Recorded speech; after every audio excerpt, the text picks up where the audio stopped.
Hello friends, అందరికీ నమస్కారం. నా చిన్న షార్ట్కి చూడండి ఫ్రెండ్స్, మేము ఇవాళ రాయగడ నుంచి వచ్చాం మజ్జిగూర దర్శనం చేసి.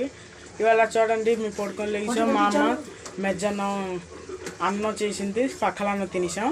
ఇప్పుడు చూడండి మా అమ్మ ఎటు వండుతుందో చూడండి ఫ్రెండ్స్. మా అమ్మ బేసన్ పచ్చడి చేస్తుంది. చూడండి, బేసన్ బొంబాయి చట్నీ ఇంకా బ్యూనాక్ ఉప్మా. చూడండి ఫ్రెండ్స్, మా అమ్మ బ్యూనాక్ ఉప్మా ఇంకా బొంబాయి చట్నీ చేస్తుంది. బ్యూనాక్ ఉప్మాతో బొంబాయి చట్నీ తింటే బాగుంటుందని నేనే చెప్పాను చేయమని. చూడండి ఫ్రెండ్స్, నేను యూట్యూబ్లో కూడా ఫోటోలు వదిలినాను రాయగడది, మీరు చూడండి. రాయగడ మజ్జిగూరం దర్శనకి వెళ్ళి ఉండాలి మేము. చూడండి, చూసారా ఫ్రెండ్స్, బ్యూనాక్ ఉప్మాతోటి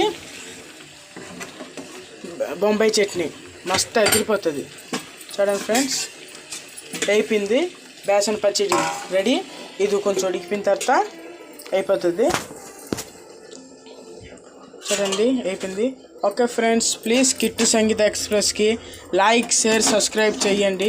నాకు ఇంకా సపోర్ట్ చేస్తే నేను ఇంకా బ్లాగ్ వదులుతాను. Okay friends, bye.